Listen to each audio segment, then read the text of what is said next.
सियावर रामचंद्र की जय। सियावर रामचंद्र की जय। श्रद्धेय मंच, सभी संत एवं ऋषिगण, यहाँ उपस्थित और विश्व के कोने कोने में हम सबसे साथ जुड़े हुए सभी राम भक्त, आप सबको प्रणाम, आप सबको राम राम।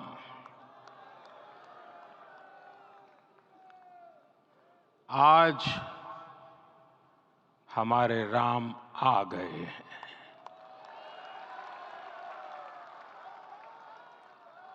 सदियों की प्रतीक्षा के बाद हमारे राम आ गए हैं। सदियों का अभूतपूर्व धैर्य, अनगिनत बलिदान, त्याग और तपस्या के बाद हमारे प्रभु राम आ गए हैं। इस शुभ घड़ी की आप सभी को, समस्त देशवासियों को बहुत बहुत बधाई। मैं अभी गर्भगृह में ईश्वरीय चेतना का साक्षी बनकर आपके सामने उपस्थित हुआ हूं। कितना कुछ कहने को है, लेकिन कंठ अवरुद्ध है। मेरा शरीर अभी भी स्पंदित है, चित्त अभी भी उस पल में लीन है।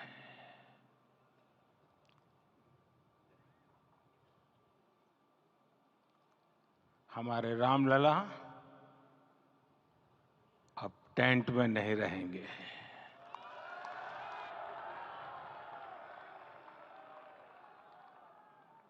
हमारे रामलला अब इस दिव्य मंदिर में रहेंगे। मेरा पक्का विश्वास है, अपार श्रद्धा है कि जो घटित हुआ है, इसकी अनुभूति देश के, विश्व के कोने कोने में राम भक्तों को हो रही होगी। ये क्षण अलौकिक है, ये पल पवित्रतम है। ये माहौल, ये वातावरण, ये ऊर्जा, ये घड़ी प्रभु श्री राम का हम सब पर आशीर्वाद है। 22 जनवरी 2024 का ये सूरज एक अद्भुत आभा लेकर आया है। 22 जनवरी 2024 ये कैलेंडर पर लिखी एक तारीख नहीं, ये एक नए काल चक्र का उद्गम है।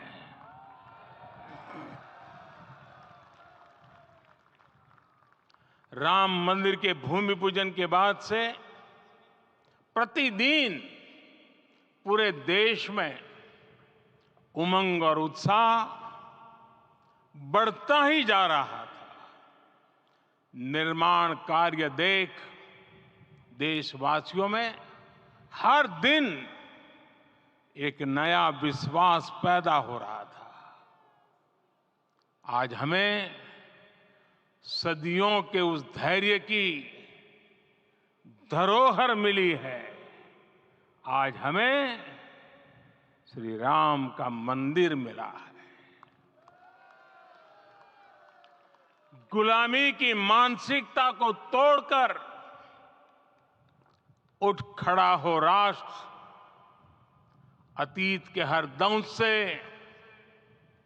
हौसला लेता हुआ राष्ट्र ऐसे ही नव इतिहास का सृजन करता है।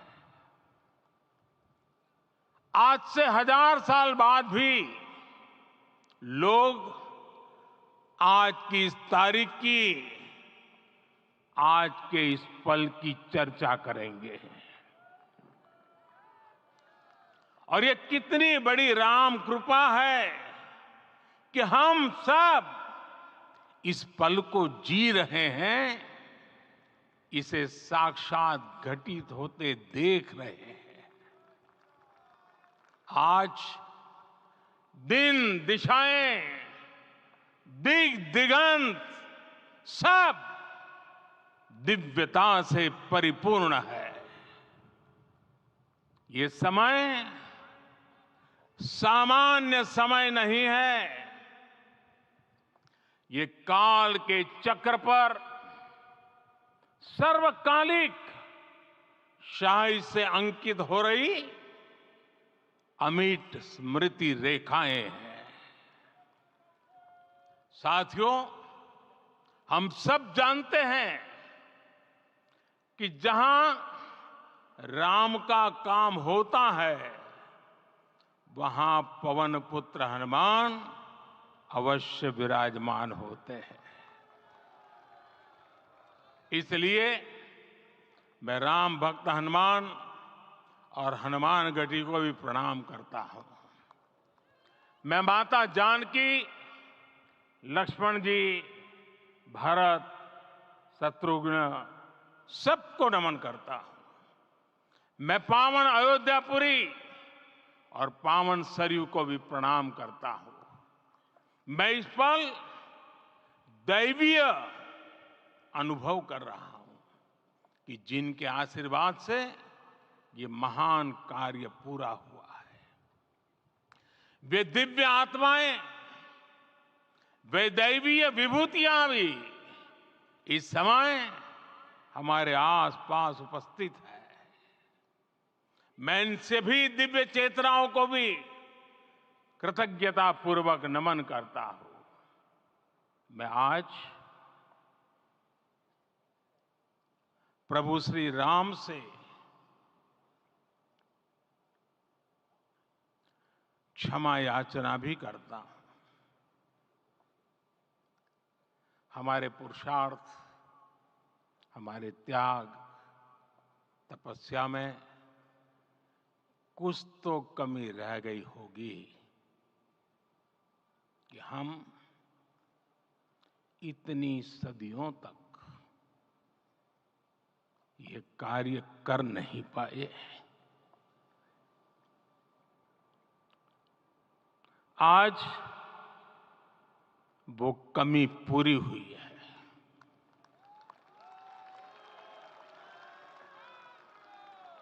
मुझे विश्वास है प्रभु राम आज हमें अवश्य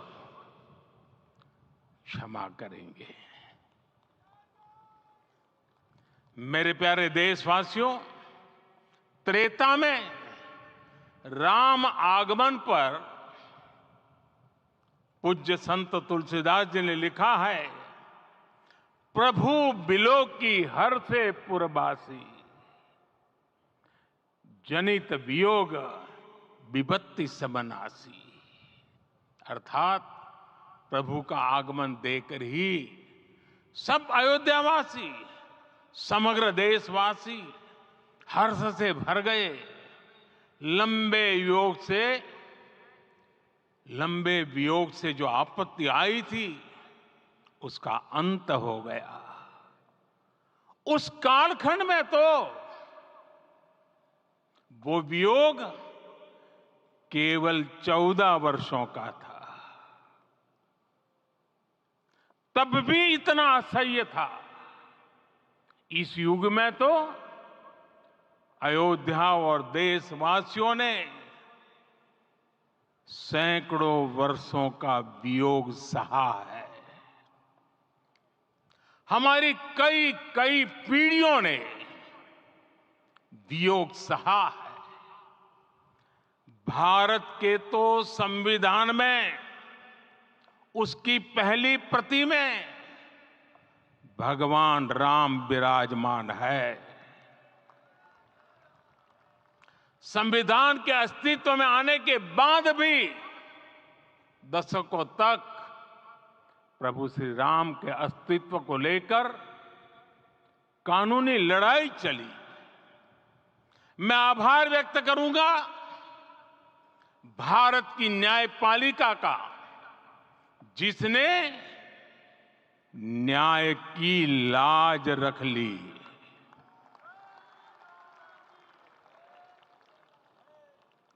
न्याय के पर्याय प्रभु राम का मंदिर भी न्यायबद्ध तरीके से ही बना। साथियों, आज गांव-गांव में एक साथ कीर्तन संकीर्तन हो रहे हैं। आज मंदिरों में उत्सव हो रहे हैं, स्वच्छता अभियान चलाए जा रहे हैं। पूरा देश आज दीपावली मना रहा है।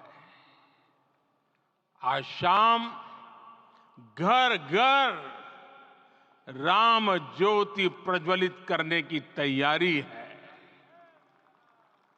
कल मैं श्री राम के आशीर्वाद से धनुषकोडी में राम सेतु के आरंभ बिंदु अरिचल मुनाई पर था। जिस घड़ी प्रभु राम समुद्र पार करने निकले थे, वो एक पल था जिसने काल चक्र को बदला था। उस भावमय पल को महसूस करने का मेरा ये विनम्र प्रयास था।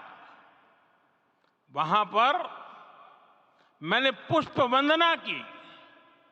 वहां मेरे भीतर एक विश्वास जगा कि जैसे उस समय काल चक्र बदला था, उसी तरह अब काल चक्र फिर बदलेगा और शुभ दिशा में बढ़ेगा। अपने 11 दिन के व्रत अनुष्ठान के दौरान मैंने उन स्थानों का चरण स्पर्श करने का प्रयास किया जहां प्रभु राम के चरण पड़े थे। चाहे वो नासिक का पंचवटी धाम हो, केरला का पवित्र त्रिपायर मंदिर हो, आंध्र प्रदेश में लेपाक्षी हो, श्रीरंगम में रंगनाथ स्वामी मंदिर हो, रामेश्वरम में श्री रामनाथ स्वामी मंदिर हो, या फिर धनुषकोडी। मेरा सौभाग्य है कि इसी पुनीत पवित्र भाव के साथ मुझे सागर से सरयू तक की यात्रा का अवसर मिला। सागर से सरयू तक हर जगह राम नाम का वही उत्सव भाव छाया हुआ है। प्रभु राम तो भारत की आत्मा के कण कण से जुड़े हुए हैं। राम भारतवासियों के अंतर मन में विराजे हुए हैं। हम भारत में कहीं भी किसी की अंतरात्मा को छुएंगे तो इस एकत्व की अनुभूति होगी, और यही भाव सब जगह मिलेगा। इससे उत्कृष्ट, इससे अधिक देश को समायोजित करने वाला सूत्र और क्या हो सकता है। मेरे प्यारे देशवासियों, मुझे देश के कोने कोने में अलग अलग भाषाओं में रामायण सुनने का अवसर मिला है, लेकिन विशेषकर पिछले 11 दिनों में रामायण अलग अलग भाषा में अलग राज्यों से मुझे विशेष रूप से सुनने का मौका मिला। राम को परिभाषित करते हुए ऋषियों ने कहा है, रमन्ते यस्मिन् इति रामः, अर्थात जिसमें रम जाए वही राम है।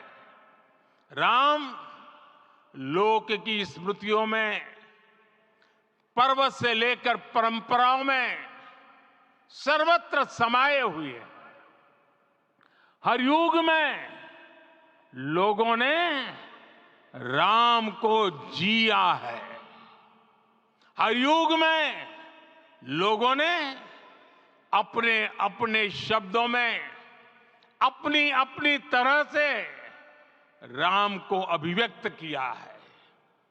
और ये राम रस जीवन प्रवाह की तरह निरंतर बहता रहता है।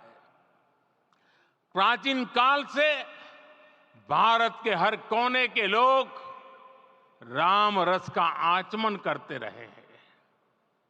राम कथा असीम है और रामायण भी अनंत है। राम के आदर्श, राम के मूल्य, राम की शिक्षाएं सब जगह एक समान है। प्रिय देशवासियों, आज इस ऐतिहासिक समय में देश उन व्यक्तित्वों को भी याद कर रहा है जिनके कार्य और समर्पण की वजह से आज हम ये शुभ दिन देख रहे हैं।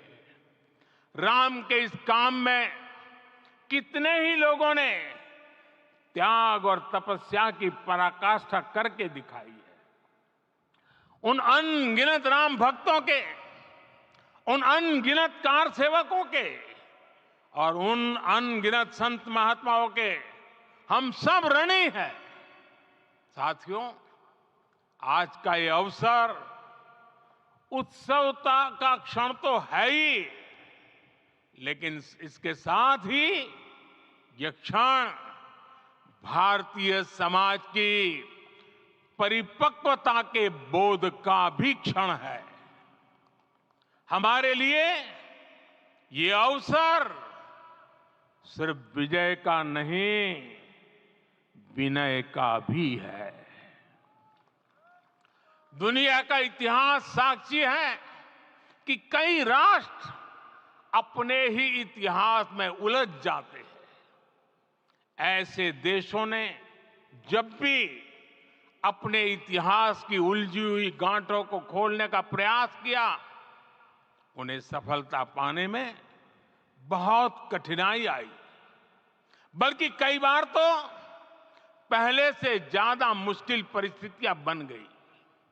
लेकिन हमारे देश ने इतिहास की इस गांठ को जिस गंभीरता और भावुकता के साथ खोला है, वो ये बताती है कि हमारा भविष्य हमारे अतीत से बहुत सुंदर होने जा रहा है। वो भी एक समय था जब कुछ लोग कहते थे कि राम मंदिर बना तो आग लग जाएगी। ऐसे लोग भारत के सामाजिक भाव की पवित्रता को नहीं जान पाए। रामलला के इस मंदिर का निर्माण भारतीय समाज के शांति, धैर्य, आपसी सद्भाव और समन्वय का भी प्रतीक है। हम देख रहे हैं ये निर्माण किसी आग को नहीं, बल्कि ऊर्जा को जन्म दे रहा है। राम मंदिर समाज के हर वर्ग को एक उज्जवल भविष्य के पथ पर बढ़ने की प्रेरणा लेकर आया है। मैं आज उन लोगों से आह्वान करूंगा, आइए आप महसूस कीजिए, अपनी सोच पर पुनर्विचार कीजिए। राम आग नहीं है, राम ऊर्जा है। राम विवाद नहीं, राम समाधान है।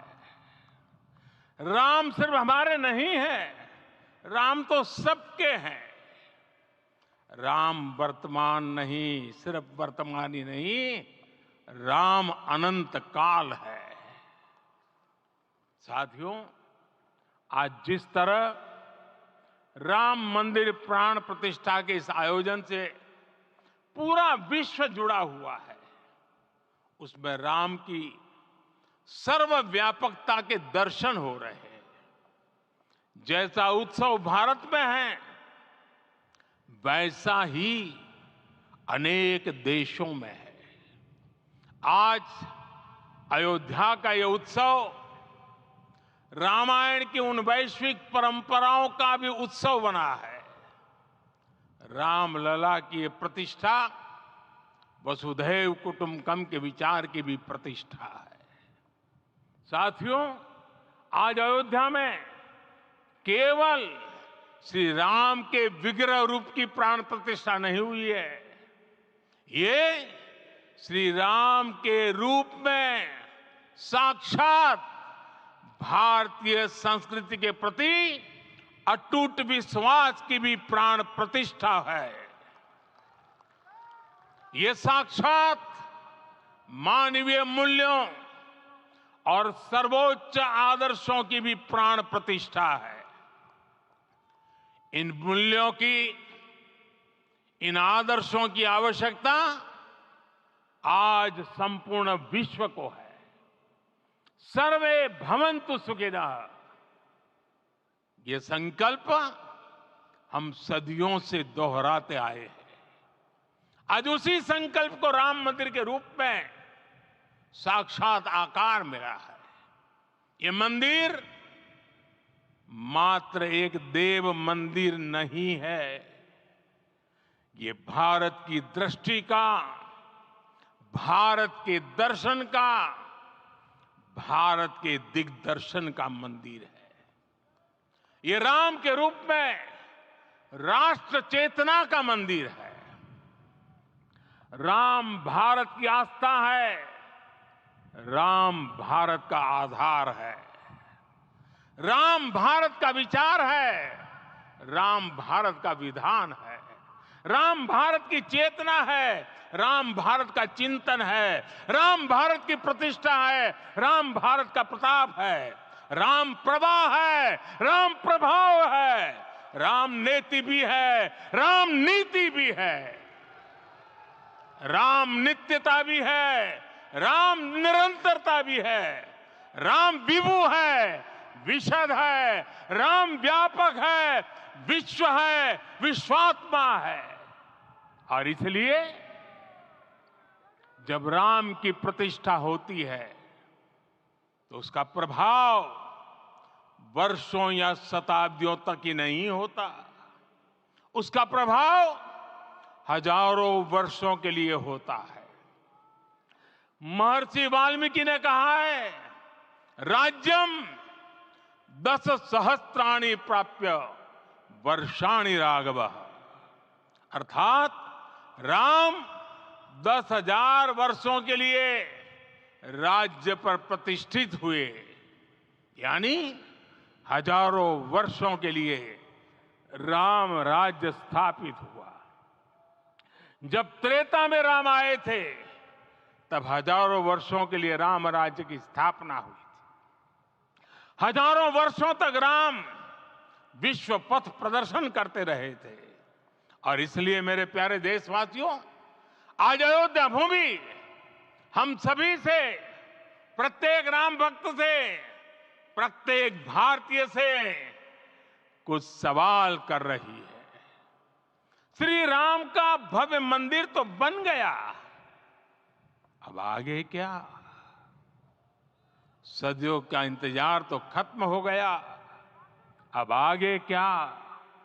आज के इस अवसर पर जो दैवीय आत्माएं हमें आशीर्वाद देने के लिए उपस्थित हुई हैं, हमें देख रही हैं, उन्हें क्या हम ऐसे ही विदा करेंगे?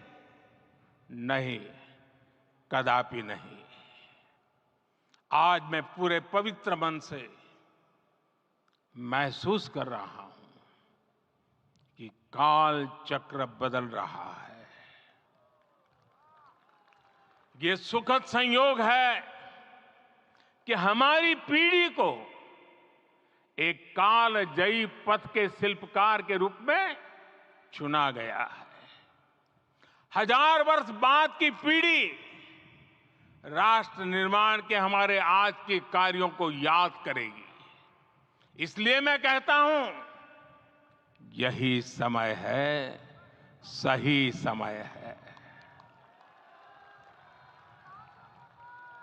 हमें आज से इस पवित्र समय से अगले 1000 साल के भारत की नींव रखनी है। मंदिर निर्माण से आगे बढ़कर अब हमें सभी देशवासी यहीं इस पल से समर्थ, सक्षम, भव्य, दिव्य भारत के निर्माण की सौगंध लेते हैं।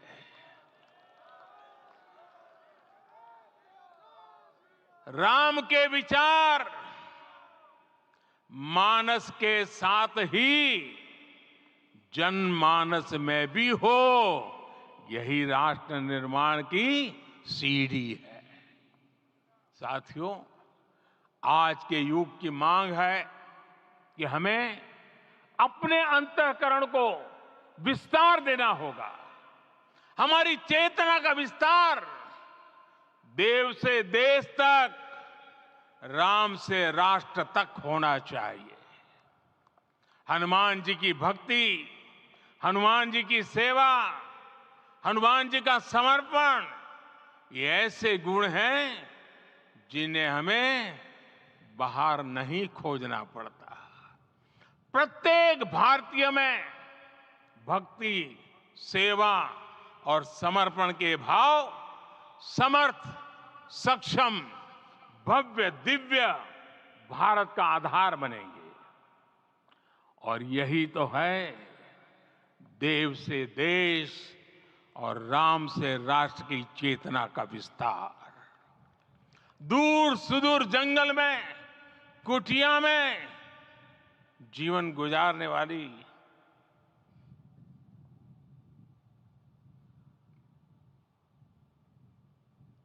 मेरी आदिवासी मां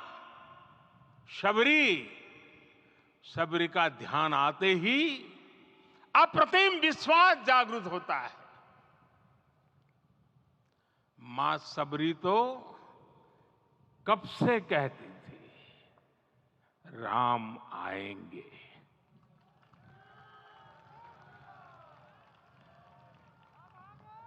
प्रत्येक भारतीय में जन्मा यही विश्वास समर्थ, सक्षम, भव्य भारत का आधार बनेगा। और यही तो है देव से देश और राम से राष्ट्र की चेतना का विस्तार। हम सब जानते हैं कि निषाद राज की मित्रता सभी बंधनों से परे है। निषाद राज का राम के प्रति सम्मोहन, प्रभु राम का निषाद राज के लिए अपनापन कितना मौलिक है।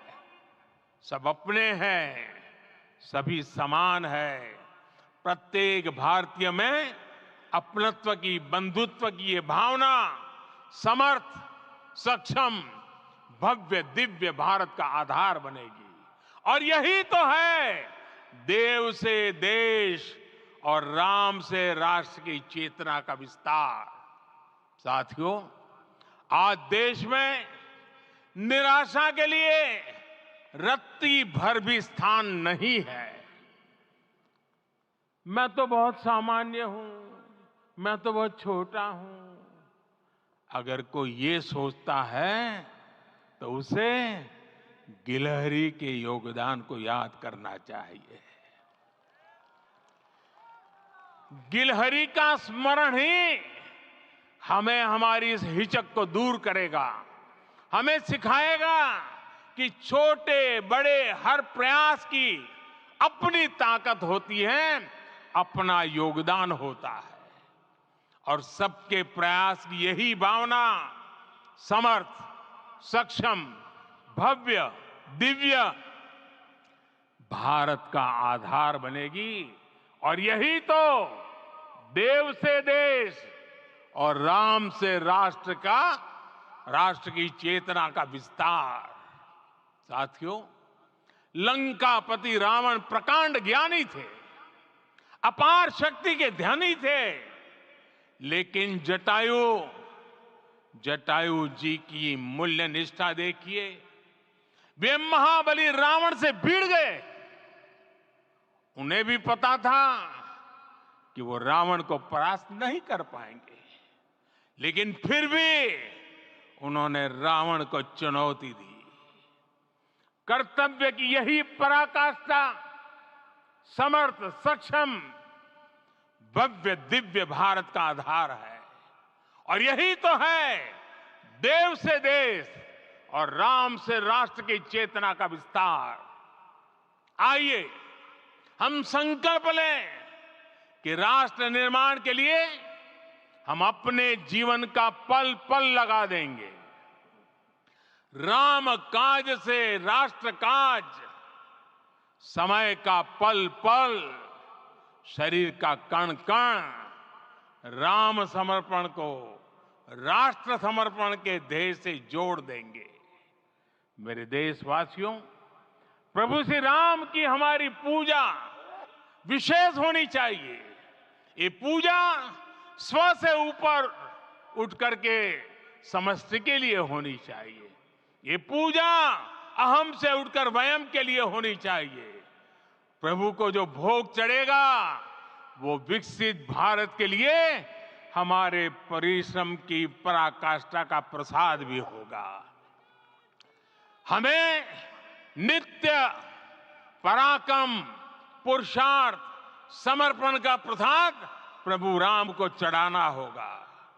इनसे नित्य प्रभु राम की पूजा करनी होगी, तब हम भारत को वैभवशाली और विकसित बना पाएंगे। मेरे प्यारे देशवासियों, ये भारत के विकास का अमृत काल है। आज भारत युवा शक्ति की पूंजी से भरा हुआ है, ऊर्जा से भरा हुआ है। ऐसी सकारात्मक परिस्थितियां फिर न जाने कितने समय बाद बनेगी। हमें अब चूकना नहीं है, हमें अब बैठना नहीं है। मैं अपने देश के युवाओं से कहूंगा, आपके सामने हजारों वर्ष की परंपरा की प्रेरणा है। आप भारत की उस पीढ़ी का प्रतिनिधित्व करते हैं जो चांद पर तिरंगा लहरा रही है। वो 15 लाख किलोमीटर की यात्रा करके सूर्य के पास जाकर मिशन आदित्य को सफल बना रही है। जो आसमान में तेजस और सागर में विक्रांत का परचम लहरा रही है। अपनी विरासत पर गर्व करते हुए आपको भारत का नव प्रभात लिखना है। परंपरा की पवित्रता और आधुनिकता की अनंतता, दोनों ही पथ पर चलते हुए भारत समृद्धि के लक्ष्य तक पहुंचेगा। मेरे साथियों, आने वाला समय अब सफलता का है।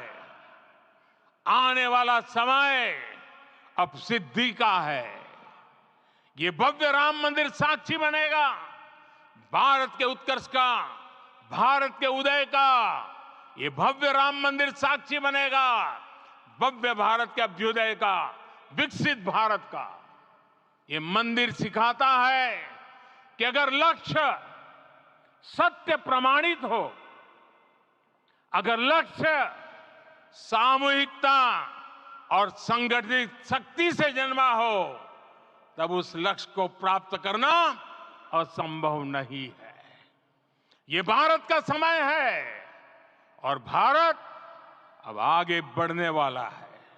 शताब्दियों की प्रतीक्षा के बाद हम यहां पहुंचे हैं। हम सब ने इस युग का, इस कालखंड का इंतजार किया है। अब हम रुकेंगे नहीं, हम विकास की ऊंचाई पर जाकर ही रहेंगे। इसी भाव के साथ रामलला के चरणों में प्रणाम करते हुए आप सभी को बहुत बहुत शुभकामनाएं। सभी संतों के चरणों में मेरे प्रणाम। सियावर रामचंद्र की, सियावर रामचंद्र की, सियावर रामचंद्र की।